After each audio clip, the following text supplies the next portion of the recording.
请大家同心默祷。Let us have a silent prayer. Sila doa dalam hati.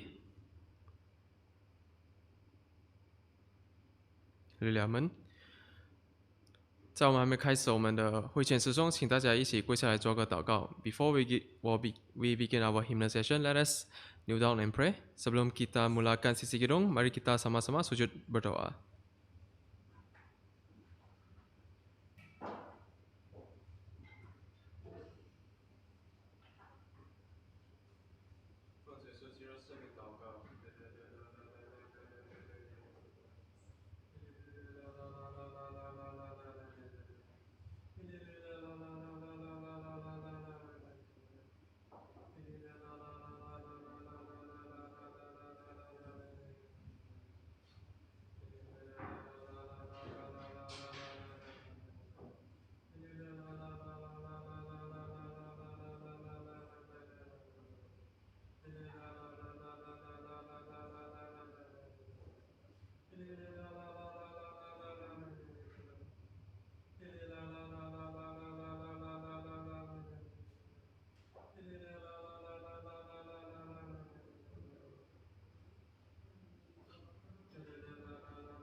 奉主耶稣基督圣名会前诗颂，请大家翻开赞美诗98首。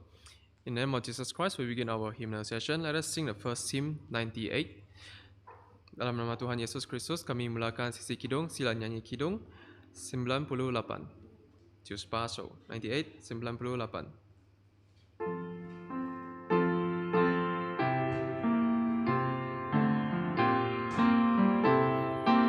TJR pertama.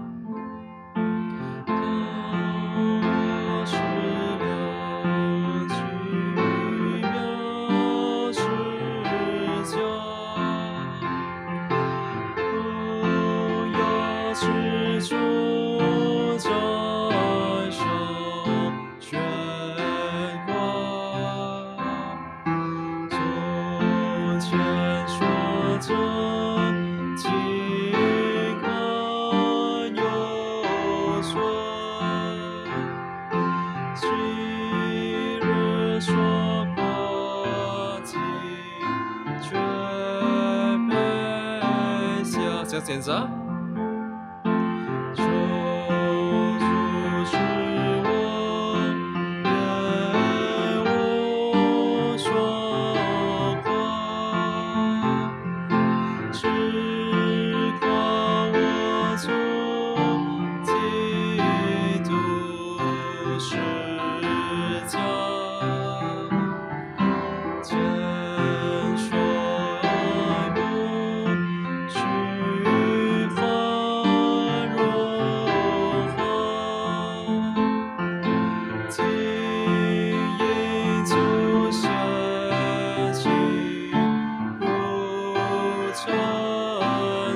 第三节。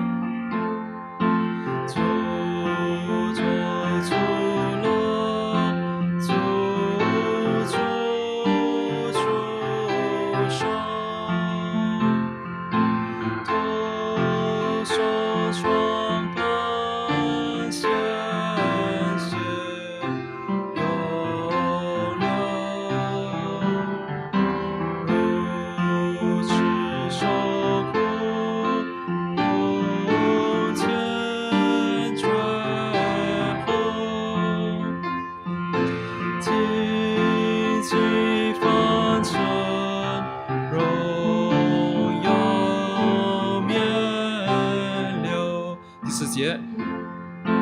水将万物献出追报，能者神能有爱大的，主爱如此深深奇妙，当先生喜全力报答。请大家放在赞美诗149首Let's sing the next hymn 149. Nyanyi kidung seterusnya 149.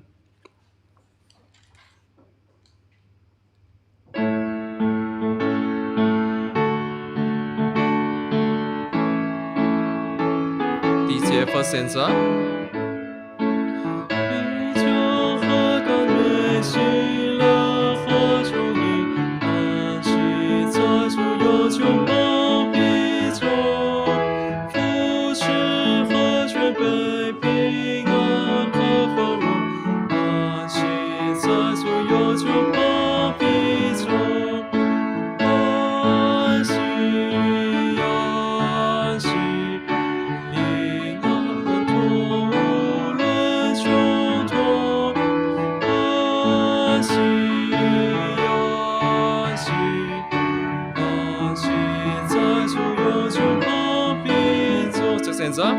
试图做前线，靠主做安全，安息在所有救马必走，越走越光明，如日照头上，安息在所有救马必走，安息安息。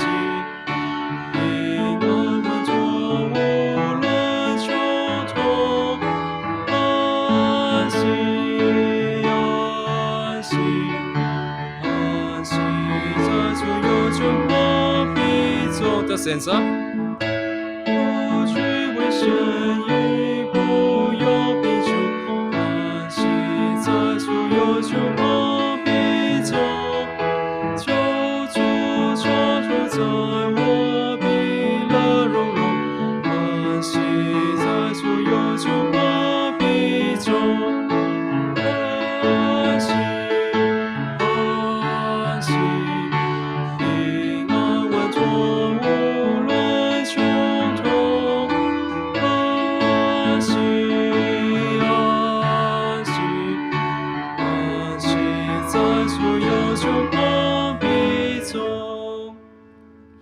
请大家放在赞美诗351首 Let us sing the next hymn 351.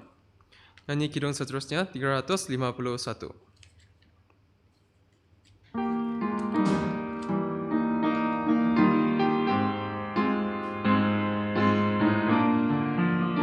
Persenjataan pertama. 每一天所度过的每一刻，我的力量能胜过试炼，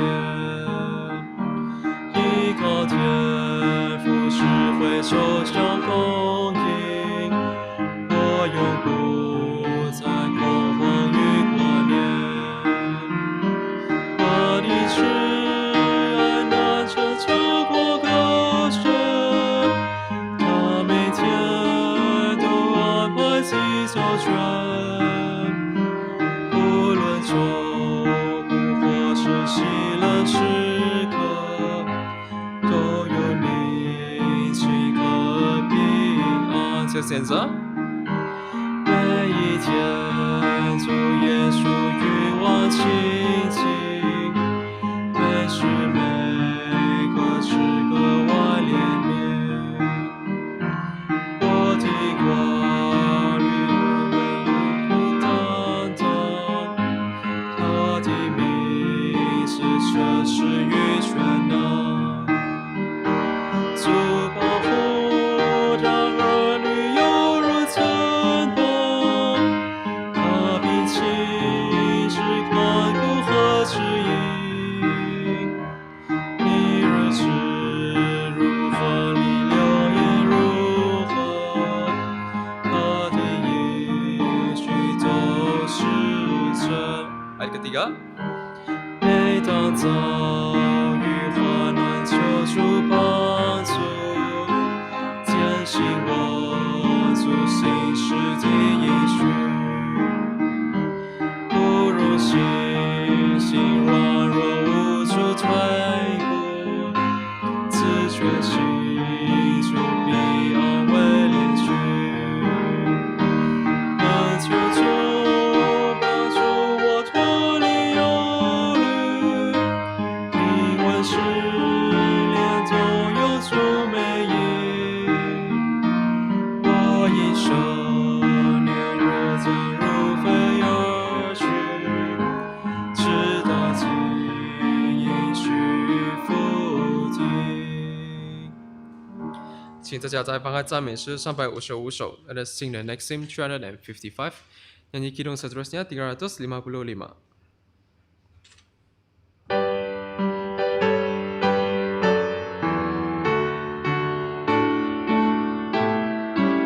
第2 pertama. 平安永在我心，并非世界所赐，无人能夺去这平安。虽有云环绕，虽有试炼艰难，我心永远有这真平安。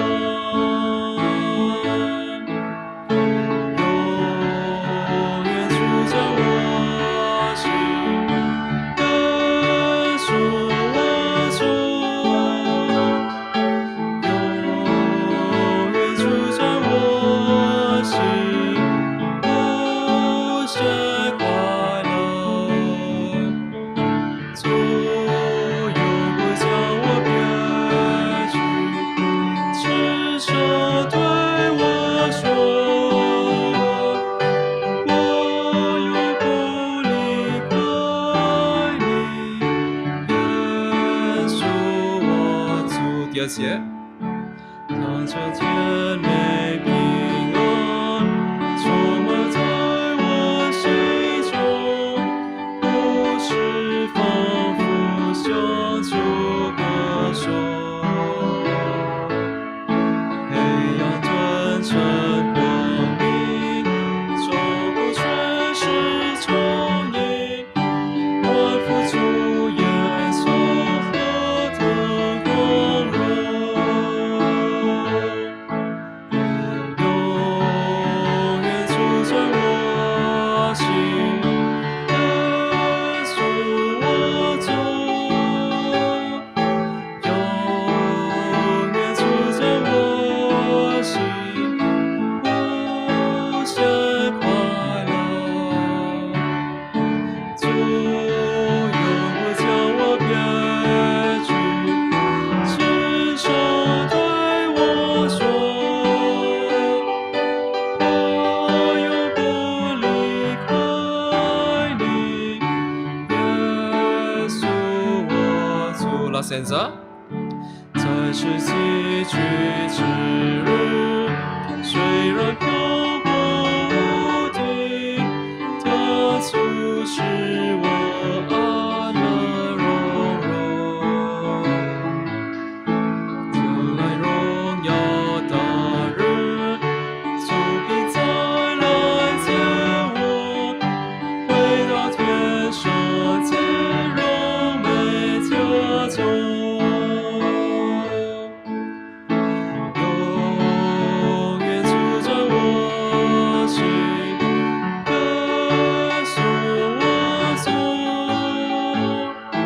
永远住在我心，无限快乐。主永不将我撇去，只手对我说，我永不离开你，耶稣我主。请大家再翻开下一首诗歌396首，Let's sing the next hymn 396. Nyanyi kidung seterusnya 396.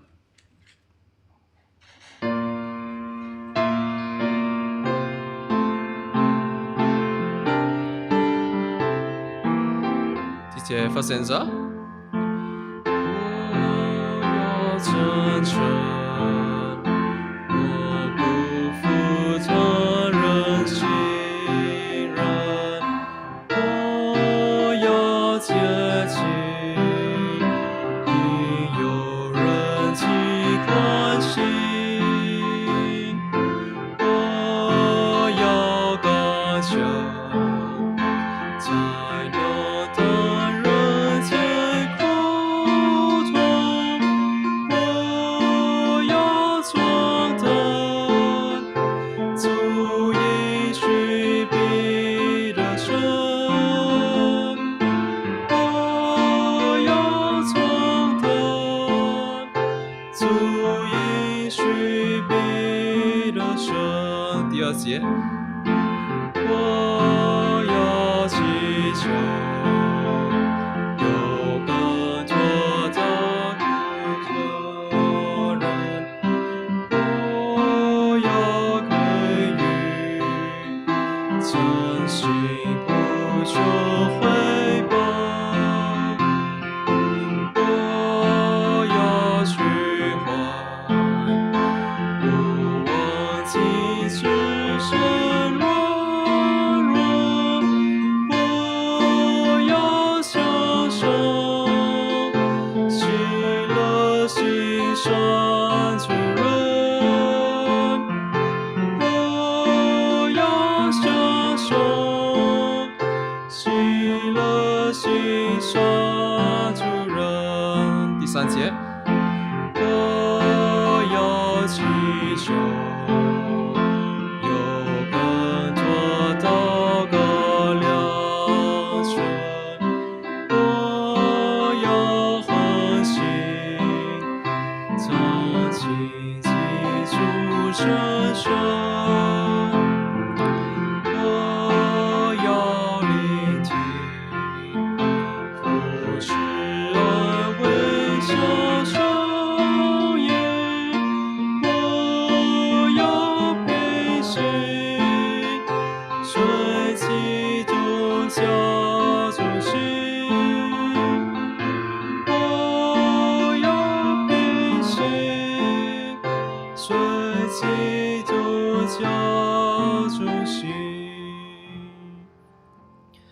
感谢主会前师兄大师 ，Thanks God our hymnal session ends here.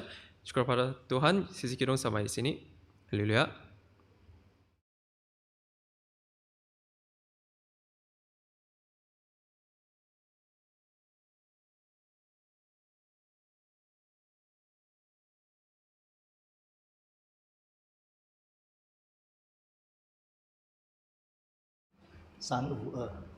P52.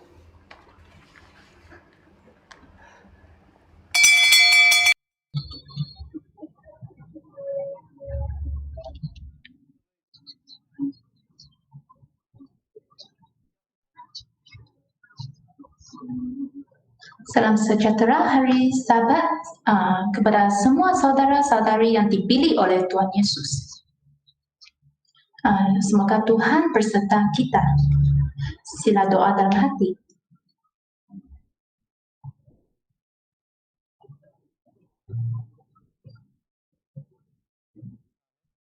Ya, amin. Dalam nama Tuhan Yesus, kita memulakan kebaktian hari Sabat sesi petang. Naikkan pujian 352.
同举起欢呼歌声，往日救恩奇妙恩宠。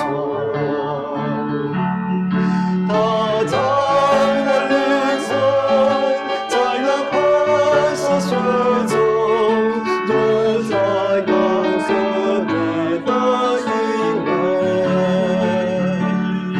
他在那山里，在他爱子身中，他能手将我扶持。他能手将我扶持。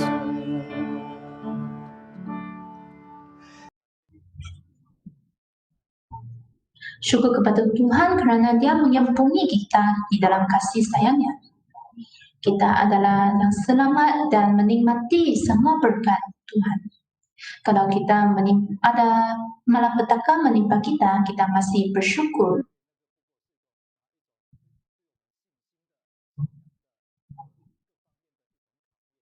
Kerana ini sahaja suatu pengujian dalam iman kepercayaan kita. Supaya kita bertambah kuat di dalam Tuhan. Sama-sama kita doa. 奉主耶稣圣名祷告，哈利路亚！感谢赞美主耶稣，哈利路亚，哈利路亚，哈利路亚，哈利路亚，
哈利路亚，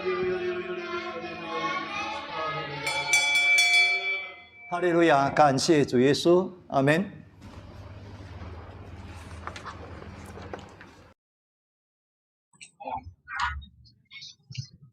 Haleluya, dalam nama Tuhan Yesus saya berkhotbah.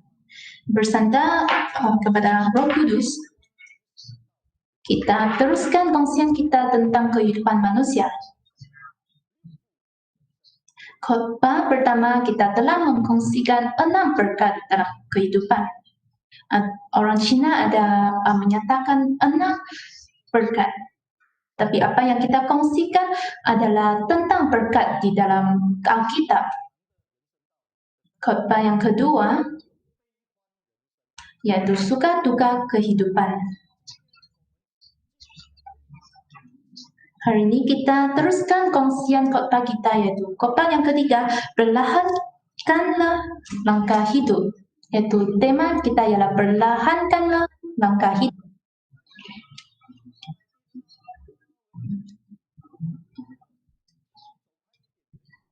Saudara, bolehkah kamu jalan dengan lebih cepat lagi?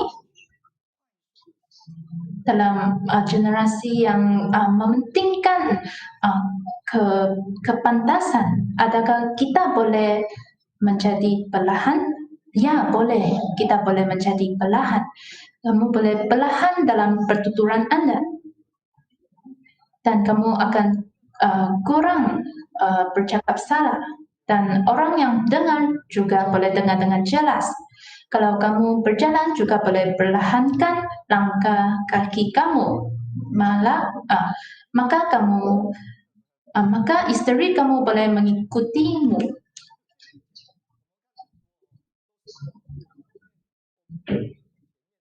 Sebelum kita berkahwin, kita boleh nampak iaitu teman perempuan ada berjalan di depan. Tapi selepas kita berkahwin, kitalah yang berjalan di depan dan isteri di belakang. Pada kadang-kala kita akan menoleh ke belakang dan memberitahu supaya dia berjalan dengan cepat sikit.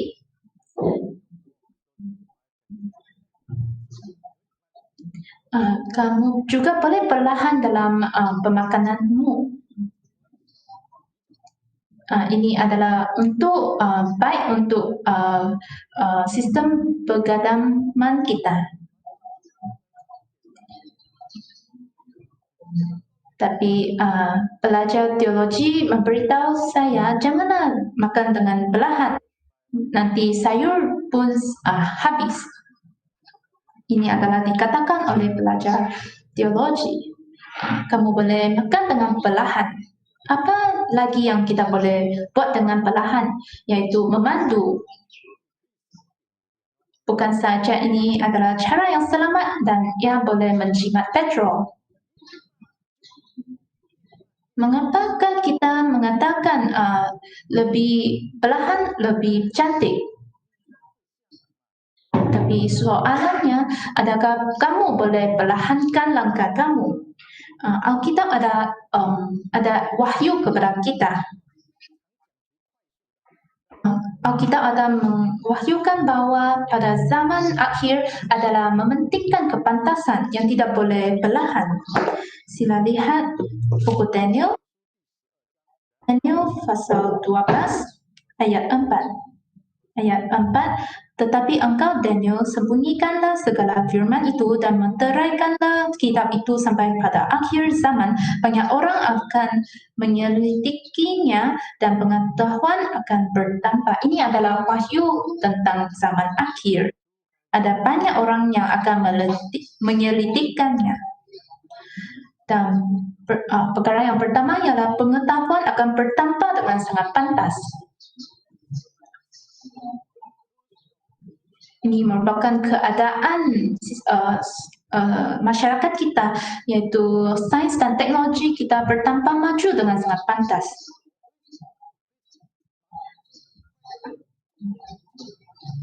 Keadaan yang kedua ialah kita sangat sibuk bekerja.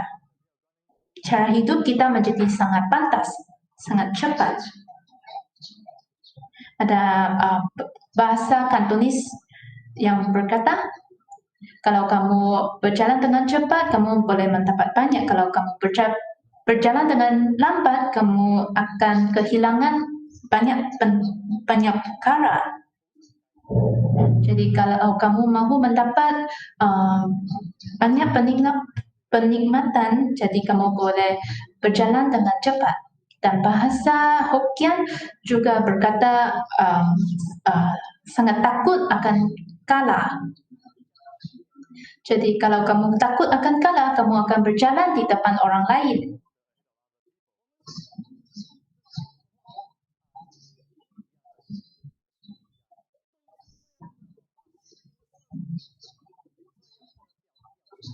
Bahasa kita pun menggambarkan cara kehidupan kita sebegini.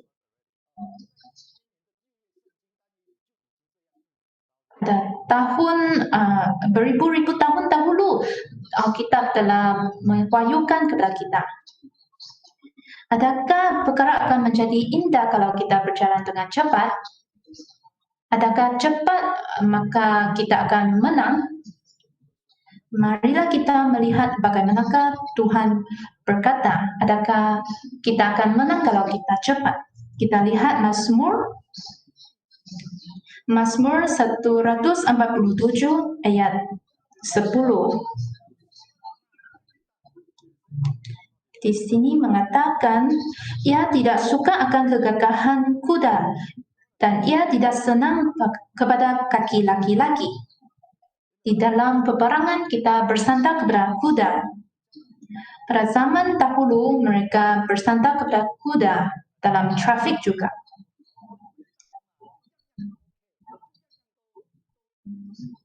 Kalau mereka mempunyai kuda yang gagah dan kuat, mereka akan menang. Jadi mereka akan menjadi sombong.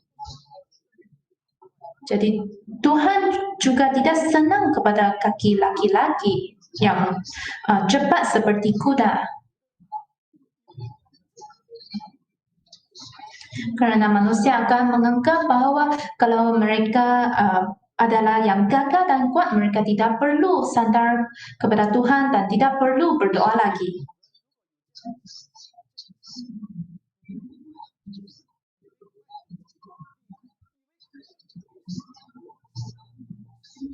Jadi kalau manusia menganggap bahwa sendiri adalah cepat dan boleh menang, jadi Tuhan tidak suka kepada kesombongan manusia ini. Di sini mengatakan Tuhan tidak suka, tidak senang. Kalau Tuhan tidak suka, adakah Tuhan akan membantu kamu? Kalau dalam iman kepercayaan kita, kalau kita tiada bantuan Tuhan, apakah yang kita boleh buat? Tanpa bantuan Tuhan, kita tidak boleh melakukan apa-apapun. Mengapakah Tuhan akan membantu kita? Kerana Tuhan tidak senang kepada kita. Jadi Alkitab ada memberitahu kita apakah akibat kalau kamu berjalan dengan cepat. Ini akan mengakibatkan satu tragedi dalam kehidupan kamu. Siapakah orang ini? Sila lihat 2 Samuel pasal 4. 2 Samuel pasal 4 ayat 4. Yonatan anak Saul mempunyai seorang anak laki-laki yang cacat kakinya. Ia berumur 5 tahun ketika datang kabar tentang Saul dan Yonatan dari Israel. Inang pengasuhnya mengangkat dia pada waktu itu lalu lari, tetapi karena terburu-buru larinya anak itu jatuh dan menjadi timpang. Ia bernama Mephiboset. Di sini mengatakan Mephiboset yang cacat kakinya. Dia merupakan anak Saul. Merupakan cucu Saul. Mengapakah cucu raja ini adalah yang cacat?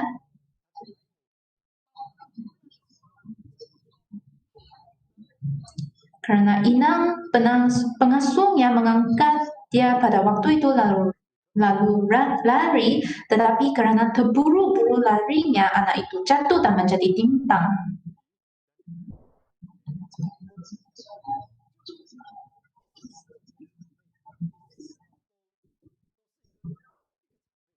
Karena ini telah menjadi cacat seumur hidupnya. Kerana terburu-buru larinya. Ini merupakan satu amaran yang sangat baik. Disebabkan terburu-buru larinya, anak itu jatuh dan menjadi timpang. Kalau kamu sudah menjadi timpang, adakah kamu boleh berlari lagi? Kamu tidak boleh berjalan lagi. Jadi haruslah kita sedar.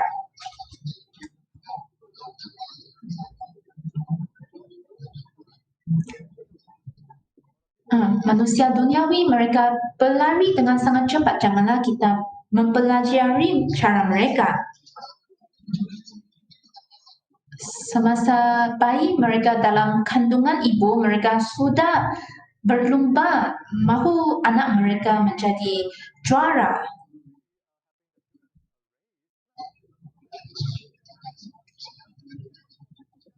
Mengapakah kamu harus mempelajari mereka? Janganlah kita mempelajari mereka. Kalau mereka mahu menjadi juara, biarkan mereka. Adakah kandungan mereka akan menjadi juara semasa mereka lahir?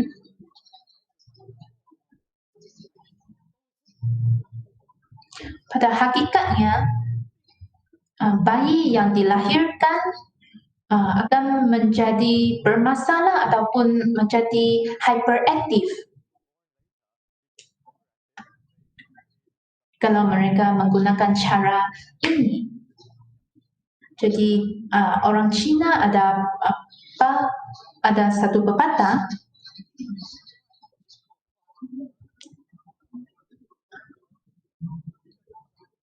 kalau kamu mau cepat, akibatnya akan bertentangan dengan kehendak kamu. Jadi jangan kamu ditipu oleh pepatah ini, yaitu kamu berlari dengan cepat, kamu akan mendapat banyak perkara yang baik. Dalam iman kepercayaan tidak ada perkara ini. Mungkin di dalam dunia ada perkara sebegini, tapi iman kepercayaan kita tidak ada. Di dalam Alkitab ada satu perbandingan yang sangat jelas tentang orang yang berlari dengan cepat dan perlahan. Ada seorang yang bercakap dia mahu berjalan dengan sangat perlahan-lahan. Orang ini mahu berjalan dengan perlahan. Mengapakah dia mahu berjalan dengan perlahan? Siapakah ini? Siapakah yang dia berkata? Sila lihat Kejadian pasal 33 ayat 14. Ayat 14, biarlah kiranya Tuanku berjalan lebih dahulu dari hamba-Mu ini, dan aku mahu dengan hati-hati beringsung maju menurut langkah hewan yang berjalan di depanku dan menurut langkah anak-anak sampai aku tiba pada Tuanku di Seir. Ini adalah dicakap oleh Yakub kepada abangnya.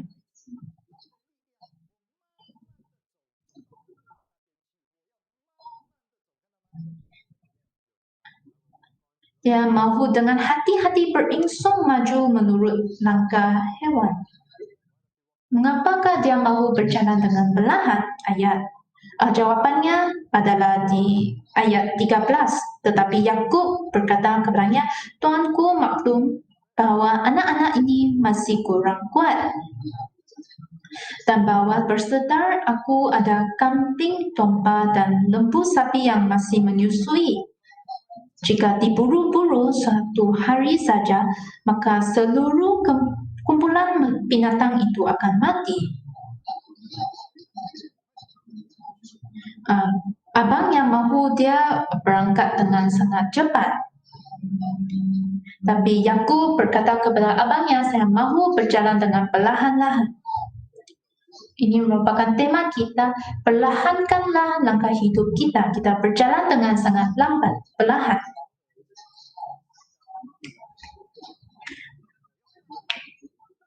Ini merupakan satu perbandingan dengan 2 Samuel pasal 4 tadi. Yang ini ialah berjalan dengan perlahan dan tadi itu ialah berjalan dengan sangat cepat. Ada sebabnya mahu berjalan dengan sangat perlahan kerana Yakub mahu melindungi anak-anaknya.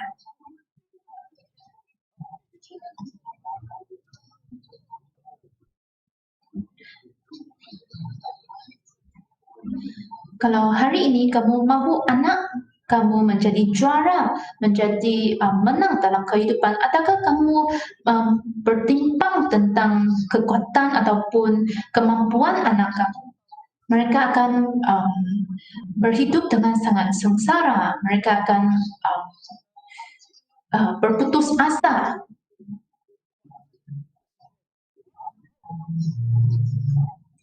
Ada anak-anak yang telah menyempurnakan apa yang diimpi, yaitu dihentak oleh ibu bapa, tetapi selepas mereka tamat pengajian mereka bunuh diri.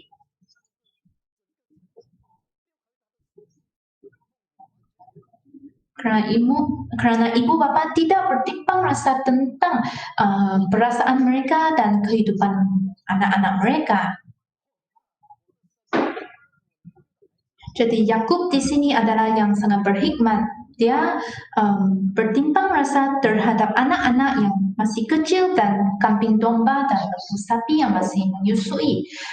Ya saudara, sebenarnya kamu boleh perlahan kerana Tuhan beritahu kita supaya berehat, beristirahat dan diam senyap. Bilakah Tuhan bercakap sedemikian? Adakah Tuhan bercakap demikian? Tuhan bercakap, haruslah kamu berehat. Sila lihat Mazmur bilangan 46 ayat 10. Ayat 10, diamlah dan ketahuilah bahwa akulah Allah. Di sini memberitahu kita haruslah diamlah. Dan apa yang paling penting adalah kita harus ketahuilah bahwa Tuhan adalah Allah. Adakah kalau kamu berjalan dengan cepat kamu akan berjaya? Di manakah kamu tempatkan Tuhan? Adakah Tuhan wujud dalam hati kamu? Haruslah kamu ketahuilah bahwa Tuhan adalah Allah. Jadi haruslah kamu diamlah. Dalam bahasa asal diam bermaksud senyap. Yaitu kamu menenangkan diri dan menghentikan diri. Kalau kamu tidak berhenti, bagaimanakah kamu akan diam? Kalau kamu diam, kamu adalah sedang berehat dan bahasa asal ialah dengan senyap, diam. Kalau jadi kita sentiasa mendengar perkataan ini, yaitu kalau kita berehat, kita adalah untuk perjalanan yang lebih panjang.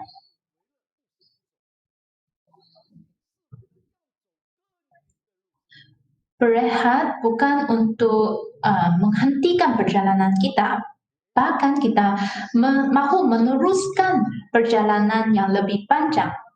Jadi ini juga merupakan maksud Tuhan di sini.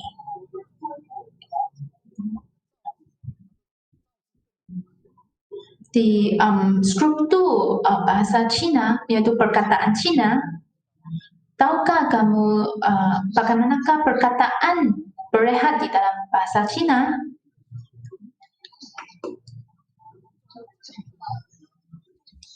Yaitu ada satu orang dan ada sepohon pokok. Yaitu maksudnya orang datang ke dalam semula jadi dan orang ini menghampiri alam semula jadi dan berehat di bawah sepohon pokok. Bagaimanakah perkataan berehat dalam bahasa Cina?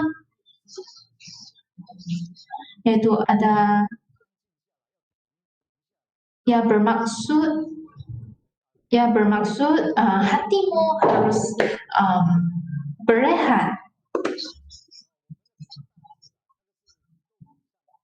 Perkataan berehat yang pertama ialah fisikal yang berehat. Perkataan dua berehat di dalam bahasa Cina ialah dalam hati. Hati harus berehat. Jadi tidak kira dalam jasmani ataupun dalam hati haruslah berehat. Ini merupakan maksud juga di dalam Alkitab.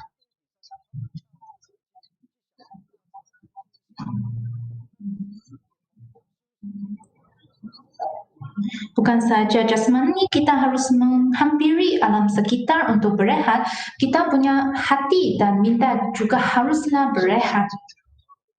Jadi Alkitab mengajar kita Bagaimanakah kamu boleh mempanjangkan umur kamu dan menjadi lebih sihat? Hari ini salesman akan memberitahu kamu untuk memakan banyak makanan yang berkhasiat. Ini adalah diajar oleh doktor ataupun manusia duniawi, yaitu mesti makan produk makanan. Tapi Alkitab tidak memberitahu kita sedemikian. Bagaimanakah Alkitab mengajar kita supaya menjadi sihat? Sila lihat Amsal pasal 14 ayat 30. Di sini mengatakan hati yang tenang menyegarkan tubuh.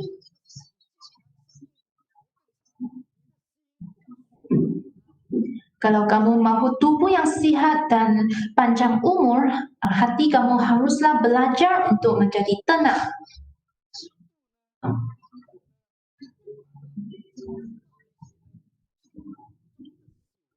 Dan di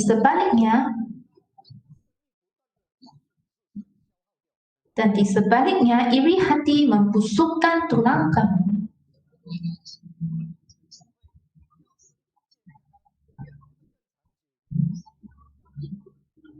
Rupa-rupanya Alkitab memberikan satu hikmat yang begitu penting, yaitu kalau kamu mahu tubuh yang sihat, haruslah kita belajar tenang dalam hati kita. Jadi hati kamu tidak tenang, ia akan mempengaruhi kesihatan kita.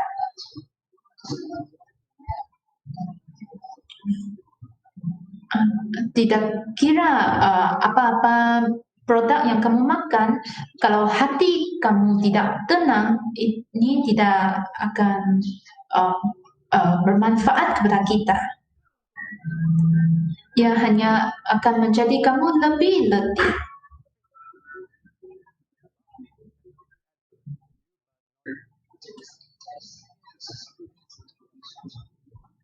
Ini juga sebab Tuhan mengajar kita untuk berehat dan diam di Mazmur bilangan 46.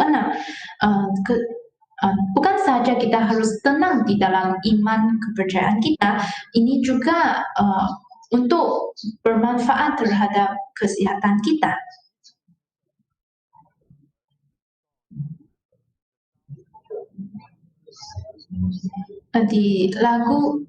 Dalam lagu Inggris ada sebuah lagu yaitu suara bunyi yang sangat sunyi. Ia merupakan satu lagu Inggris yang sangat lama. Dia punya isi ialah sedemikian. Ada banyak orang yang bercakap tapi tiada orang yang mendengar dengan teliti. Banyak orang mendengar dengan telinga tapi tiada orang yang mendengar dengan isi hati mereka.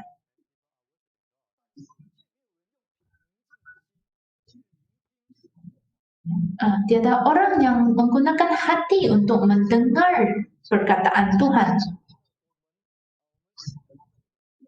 Lagu lama ini telah menggambarkan poin yang sangat penting di dalam iman kepercayaan kita. Banyak orang yang bercakap banyak. Semua kita adalah sedemikian. Kita hanya bercakap sahaja, tapi tiada orang yang mendengar dengan teliti. Kita senantiasa mendengar banyak perkara. Tapi kita tidak menggunakan batin hati kita untuk mendengar. Banyak orang yang menyembah Tuhan. Tapi adakah sesiapa yang menggunakan hati yang tenang untuk mendengar apa yang dikatakan oleh Tuhan? Jadi haruslah kita belajar bagaimanakah untuk menenangkan kita, untuk menenangkan hati kita. Jadi di 4 buku Injil kamu akan melihat satu perkara, yaitu Tuhan Yesus dia bersendirian saja. Mengapakah Tuhan Yesus bersendirian? Ini merupakan cara Tuhan Yesus menenangkan diri. Langkah hidup kita boleh menjadi perlahan. Saya suka menceritakan cerita ini, yaitu 2 ekor burung bercakap. Burung ini, kedua-dua burung ini di atas pohon, mereka melihat manusia berjalan sini dan ke sana. Mereka melihat manusia berjalan dan melalui jalan pada siang hari sehingga ke malam.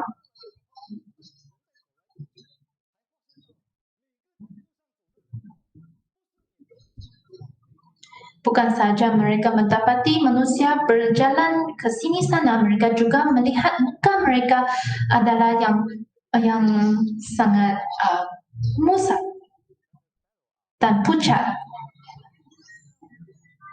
Jadi berkatalah burung ini, mengapakah manusia sangat sibuk dari siang hari ke malam? Mengapakah hidup manusia begitu sengsara dan letih? Dan muka mereka bukan saja pucat, mereka akan menjadi musam. Dan jawab burung yang lain, mereka tidak tahu.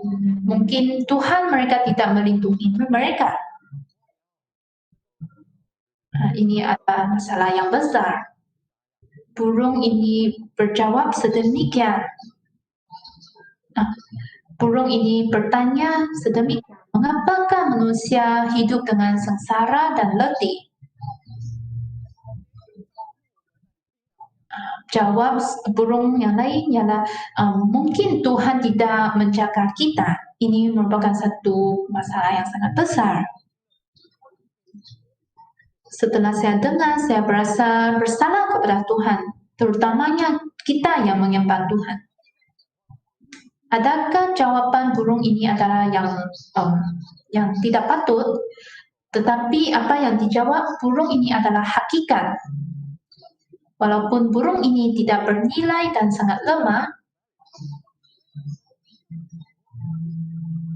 tapi mereka dengan dalamnya mereka memahami bagaimanakah Tuhan menjaga mereka.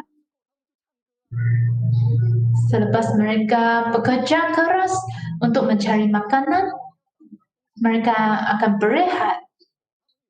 Mereka juga ada kehidupan mereka ada isteri dan anak-anak mereka. Tapi selepas mereka bekerja keras, mereka balik pulang rumah untuk menyanyi. Ini kita boleh lihat bagaimana Tuhan menjaga burung ini. Apakah maksud muka pucat? Yaitu muka pucat bermaksud sangat takut. Bukankah muka kita akan menjadi pucat kalau kita takut?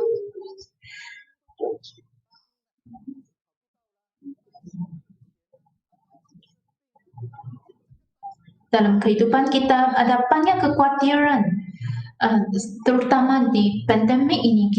Apa yang kita khawatir adalah bertambah banyak, seperti kesihatan kita, anak-anak kita, keuangan kita. Jadi kebanyakan orang pada zaman ini adalah muka yang pucat. Apakah maksud muka yang busuk ataupun musam? Yaitu dia tidak gembira. Muka mereka tidak baik, tidak elok, kerana tekanan mereka adalah sangat besar. Ada banyak perkara yang mereka tidak puas hati dan tidak gembira.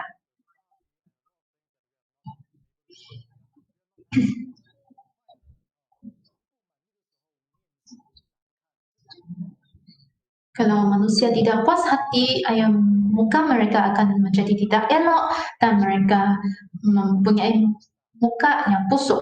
Jadi hari ini semua orang ada tekanan yang berat seperti gunung.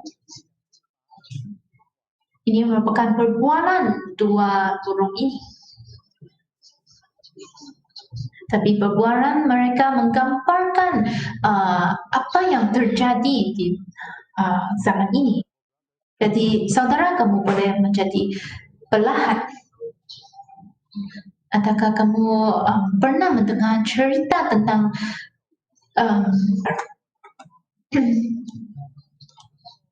ada seorang yang mempunyai masalah hati dan dia berdoa kepada Tuhan dan Tuhan memberitahunya untuk membawa siput untuk bersiar-siar. Tuhan benar-benar memberitahu kepada orang ini untuk membawa siput bersiar-siar. Jadi orang ini dia tidak boleh berjalan dengan cepat. Dia hendak berjalan dengan sangat lambat kerana siput tidak boleh mengejarnya. Jadi dia menjadi sangat marah dan memarahi siput ini dan menakutkannya. Tapi siput ini sudah menggunakan segala usahanya untuk berlari.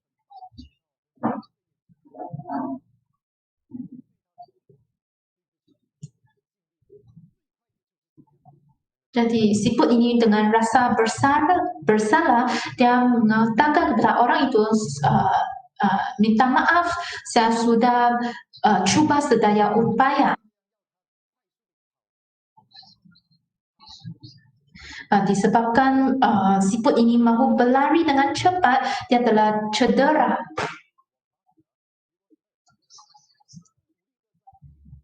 Tapi siput ini masih berlari dengan sedaya upaya untuk orang ini. Jadi orang ini dia berhenti dan berfikir, mengapakah Tuhan mahu saya untuk membawa siput untuk bersiar-siar? Apakah maksud ini?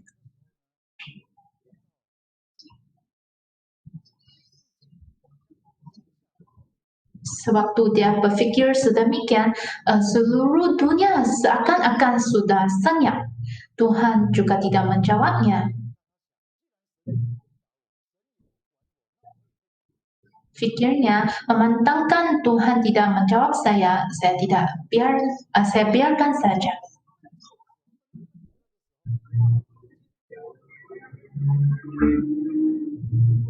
Semasa dia masih marah, dia menghidu satu bau yang harum, yaitu bau bunga.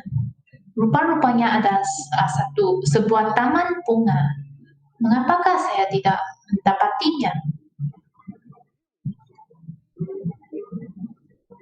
Selepas itu dia merasakan ada satu angin yang lembut yang meniupnya. Mengapakah pada harian saya tidak pernah mengalaminya?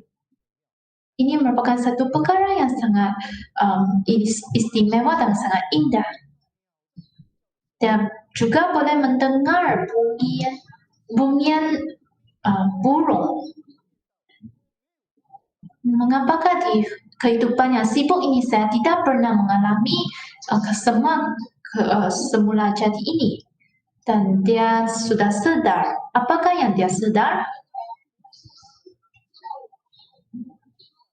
Rupa-rupanya bukanlah Tuhan memberitahu saya untuk membawa siput ke bersiar-bersiar, yaitu Tuhan memberitahu siput untuk membawa saya bersiar-siar. Ini adalah yang tidak sama. Perkara ini adalah yang tidak sama, ialah bukan saya yang membawa siput, ialah siput yang membawa saya bersiar-siar. Apakah perasaan kamu mendengar cerita ini? Adakah kamu boleh jalan dengan perlahan?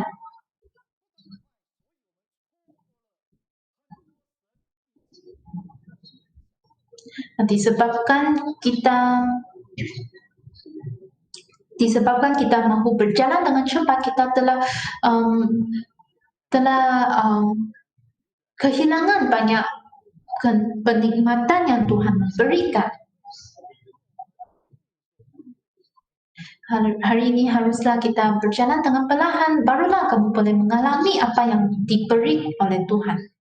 Jadi ini merupakan tema hari ini ialah perlahankanlah langkah hidup. Yaitu bermaksud kita harus menjalankan kehidupan secara perlahan dan secara yang ringkas. Adakah kamu boleh melalui kehidupan yang ringkas dan mudah? Sudah tentu kamu boleh melalui kehidupan sedemikian. Tapi kamu harus membuat satu pilihan. Apakah pilihan ini? Kamu mahu kehidupan kamu ada penuh dengan dua tangan ataupun penuh satu tangan sahaja? Kamu mahu penuh dalam dua tangan ataupun penuh dalam satu tangan sahaja? Sudah tentu akibatnya adalah yang tidak sama. Ini adalah apa yang diberitahu dalam Alkitab. Sila lihat Pengkhotbah pasal 4 ayat 6. Ayat 6, segenggam ketenangan lebih baik daripada dua genggam jeripaya dan usaha menjaring angin.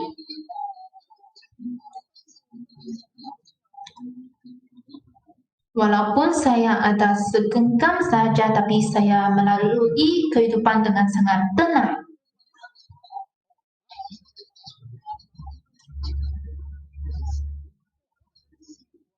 Walaupun saya ada dua genggam yang penuh, tapi saya melalui kehidupan dengan sangat jeripaya.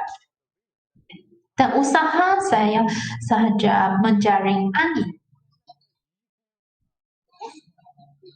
Ada satu perbualan yang sangat ternama di antara seorang nelayan dan seorang banker.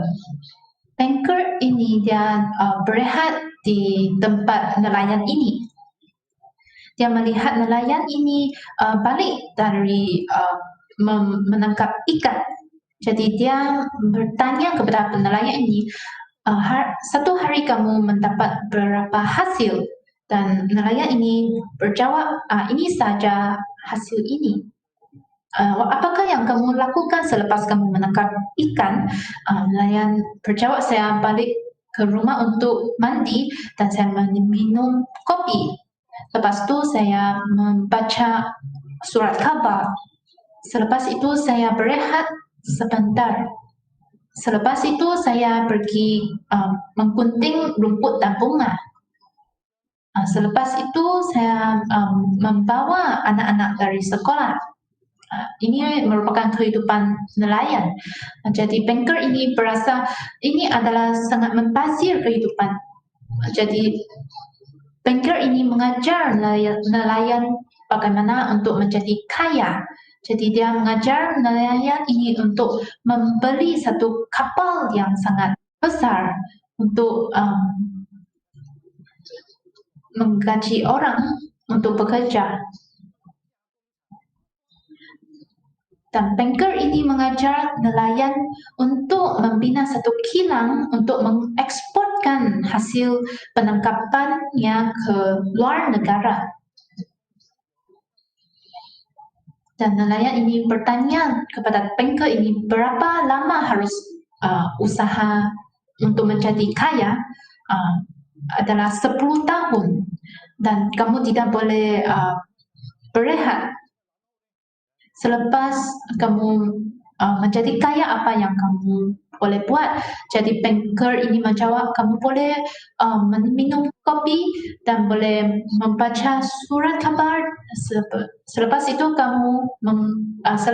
kamu boleh menggunting rumput dan bunga, dan selepas itu kamu boleh membawa cucu kamu dari sekolah. Bukan anak sudah, adalah cucu, karena selepas 10 tahun. Jadi nelayan itu menjawab,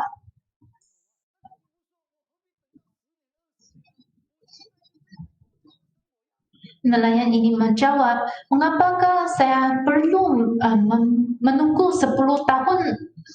Sekarang pun saya sudah melalui kehidupan yang ringkas ini. Ini bukan satu cerita yang sangat ternama. Tapi apakah yang dia menjelaskan?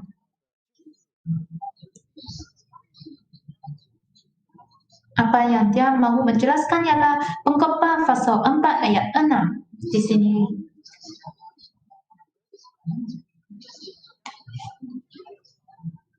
Yaitu kehidupan Anda mahu seperti segenggam ketenangan ataupun 2 genggam jerih payah dan usaha mencari angin.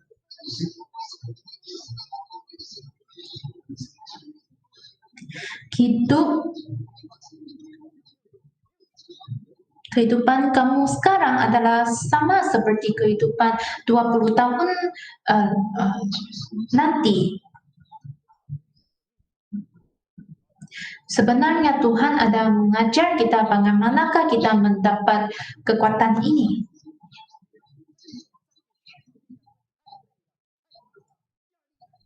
Disebabkan kita sibuk bekerja, banyak tekanan, kita kehilangan kekuatan dalam iman kepercayaan dan di dalam kehidupan kita. Kita berasa sangat lemah dan tidak boleh melalui kehidupan yang penuh dengan kekuatan dalam iman kepercayaan karena kita menjadi sangat letih. Kita doa dengan sangat lemah dan kita berkebaktian dengan tidak bertenaga. Jadi Tuhan mengajar satu rahsia untuk mendapat ketenangan.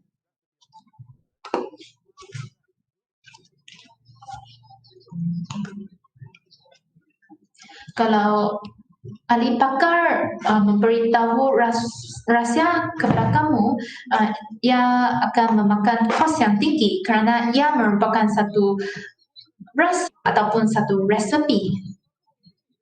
Seperti chef mereka menyembunyikan resepi dan menjualkan resepi ini kepada kamu dengan kos yang tinggi, tetapi Tuhan memberi dengan percuma. Dia tulis di dalam Alkitab.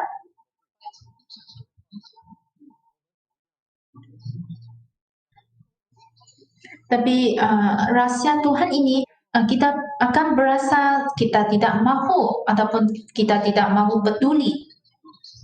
Ini merupakan cara Tuhan mengajar kita bagaimanakah untuk mendapat kekuatan. Kita lihat Yesaya pasal 30 ayat 15. Sebab beginilah firman Tuhan Allah yang Maha Kudus, Allah Israel, dengan bertobat dan tinggal diam kamu akan diselamatkan. Dalam tinggal tenang dan percaya terletak kekuatanmu. Tetapi kamu enggan. Ini merupakan rahsia yang diajar oleh Tuhan. Bagaimanakah kamu diselamatkan? Haruslah kamu bertobat dan tinggal diam, yaitu pulang ke pangkuan Tuhan. Ini merupakan firman tentang keselamatan. Kita sekarang menyentuhi soal kehidupan. Bagaimanakah kita menjadi tenang dan memperoleh kekuatan dalam iman kepercayaan, yaitu dengan tinggal tenang.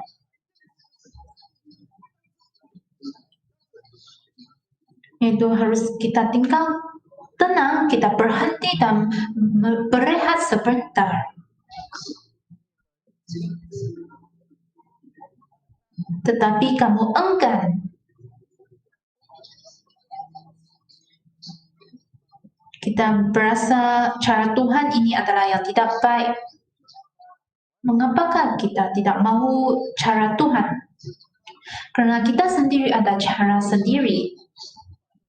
Dan cara kita adalah lebih baik daripada cara Tuhan. Apakah cara manusia? Ayat 16 ini merupakan cara manusia. Kamu berkata, bukan, kami mahu naik kuda dan lari cepat. Maka kamu akan lari dan lenyap. Katamu pula, kami mahu mengendarai kuda tangkas. Maka para pengejarmu akan lebih tangkas lagi.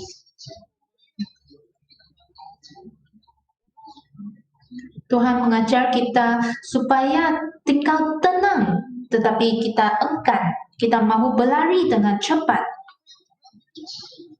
Kalau kita tidak boleh berlari dengan cepat, kita akan menaiki kuda untuk menjadi lebih cepat. Ini merupakan maksud Tuhan yang mengatakan tadi, yaitu Tuhan tidak senang, tidak suka akan kegagahan kuda. Bukan Tuhan tidak memberikan kehidupan ini kepada kita. Bukanlah Tuhan tidak memberikan kekuatan kepada kita. Malahan kitalah yang menolakkan cara Tuhan. Jadi ini adalah bersama dengan cerita ini, yaitu monyet yang tidak mahu bersendirian. Monyet ini dia tinggal di dalam bandar dan dia sangat sibuk bekerja untuk menjawab telefon. Dan dia hendak melayan banyak orang. Jadi dia bercakap, ini bukanlah kehidupan seekor monyet. Jadi dia mengumumkan kepada semua orang, saya mahu balik ke hutan untuk berhidup. Jadi dia mencari kawannya dan memberitahu semua orang janganlah meneleponnya karena semua ini sangat meresah hati. Dan selepas monyet ini pulang ke hutan, dia berkata, mengapakah tiada orang yang mencari saya? Mengapa sudah lepas 2 hari, 4 hari tiada orang yang meneleponnya? Jadi dia bersungut-sungut, kawan dia sudah melupakannya. Jadi dia tidak dapat melalui kehidupan ini lagi. Adakah cerita kanak-kanak ini menggambarkan kamu?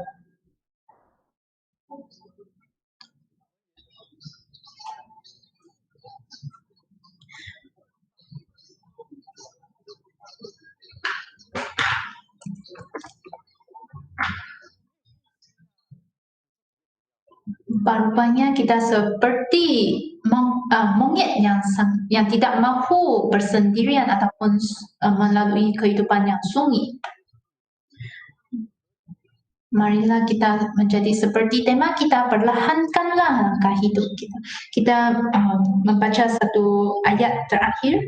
Kita lihat Pengkhotbah pasal 9. Pasal 9 ayat 11. Ayat 11, lagi aku melihat di bawah matahari bahwa kemenangan perlombaan bukan untuk yang cepat dan keunggulan perjuangan bukan untuk yang kuat, juga roti bukan untuk yang berhikmat, kekayaan bukan untuk yang cerdas, dan karunia bukan untuk yang cerdik cendekia. Karena waktu dan nasib dialami mereka semua. Yang cepat tidak semestinya akan menang, dan yang kuat tidak semestinya akan menjadi unggul dalam perjuangan. Semasa manusia duniawi berlumba-lumba, semasa manusia duniawi takut akan kalah, saudara, kamu boleh menjadi perlahan. Karena kita tidak berlumba-lumba dengan manusia duniawi. Kita adalah sedang berhidup. Kita berhidup dengan mengikuti kehendak Tuhan. Saya ulang lagi, kita bukan berlumba-lumba. Kita adalah sedang berhidup. Hai saudara, saya ulang sekali lagi. Kamu boleh perlahankan langkah hidupmu. Naikkan pujian.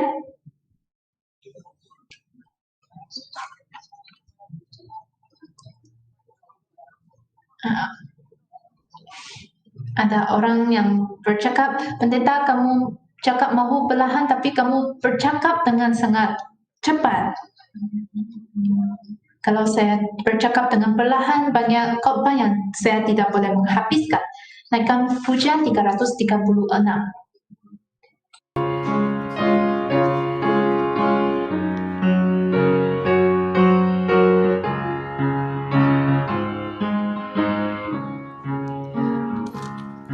Yesus是否仍然看顾我？当我心中充满愁苦，前途万丈，重担难背负。主耶稣是否仍看顾？他必看顾，他必看顾，因他的血我有苦，带走所有不配，最最难主，不必看顾。耶稣是否仍然看顾我？有时黑夜漫困苦，我心惊慌，又充满愁苦。主耶稣是否仍看顾？他必看顾，他必看顾，因他的血我有苦，带着黑又痛苦黑夜，却起初但救主必看顾。耶稣是否仍然看顾我？当我一时困难抵挡，我心情忧伤，痛苦最难当，黑夜里我泪水难狂。他必看顾，他必看顾，因他的血我有苦，带着所有痛苦黑夜，却起初但救主必看顾。耶稣是否仍然看顾我？感情有一也不会。我心已破碎，有谁来安慰？忧伤心灵谁来抚慰？他必看顾，他必看顾，因他的血我有苦，带走所有痛苦黑夜，谁起初但救主必看顾。请坐。Take a seat. Dalam kehidupan kita, janganlah kita menjadi khawatir. Walaupun ada banyak kekhawatiran, tapi janganlah kamu risau. Karena Tuhan mesti menjaga dan melindungi kita. Tidak kira siang atau malam, Dia tetap menjaga kita. Kidung ini menyanyikan iman kita terhadap Tuhan dan juga menyanyikan penjagaan Tuhan terhadap kita. Dan dia menyanyikan damai sejahtera kita yang bersandar kepada Tuhan. Karena Tuhan mesti menjaga kita. Jadi kamu boleh menjadi perlahan. Syukurlah Tuhan, marilah kita panjatkan doa.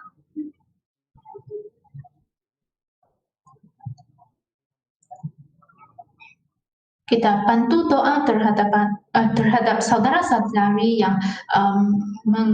yang positif dalam COVID ini.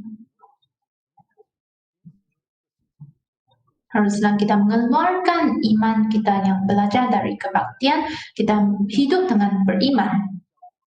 Nyawa kita adalah terletak di tangan Tuhan, haruslah kita bersandar kepada Tuhan. Kita berserahkan kepada Tuhan dan melaluikan kehidupan kita dengan gembira dan dengan diam.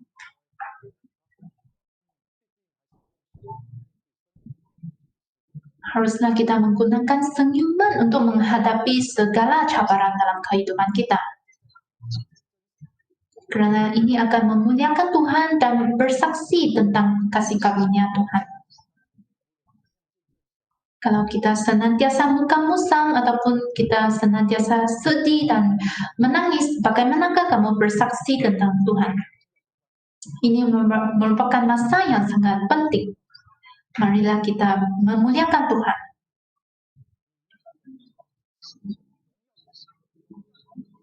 Marilah kita menyatakan kemuliaan iman kepercayaan kita. Ini merupakan kemuliaan Tuhan. Dan beberapa hari kemudian kita ada KKR. Ini merupakan KKR gabungan Gereja Kompak, Kepong, dan Subang. Tema kali ini ialah kehendak muktamad Tuhan. Ini merupakan pelan rancangan Tuhan yang muktamad.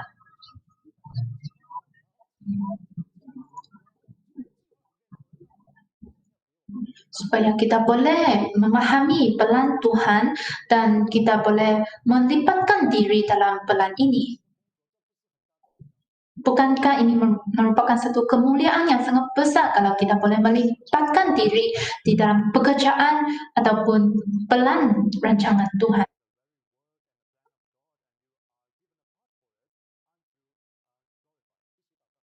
Sama-sama kita sudi berdoa. 奉主耶稣圣名祷告，哈利路亚！感谢赞美主耶稣，哈利路亚，哈利路亚，哈利路亚，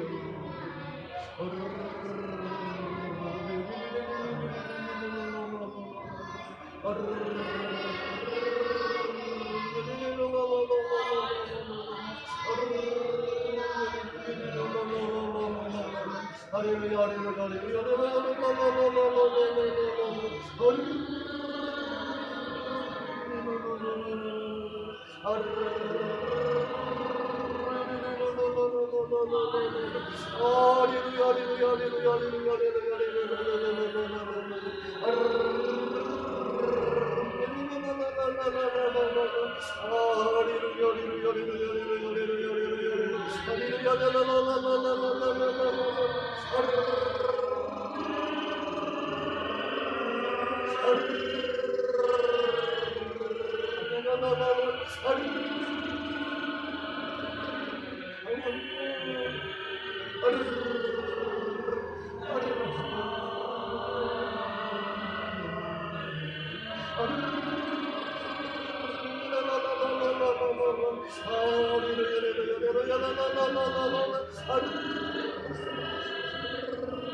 Aduh.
哈利路亚！感谢主耶稣，阿门。安息生日，主必降福，赐下圣灵，充满我心。快乐日，快乐日，享主生日，大得平安。安息生日，主必降福，赐下圣灵，充满我心。快乐日，快乐日，享主生日，大得平安。阿门。感谢主耶稣，阿门。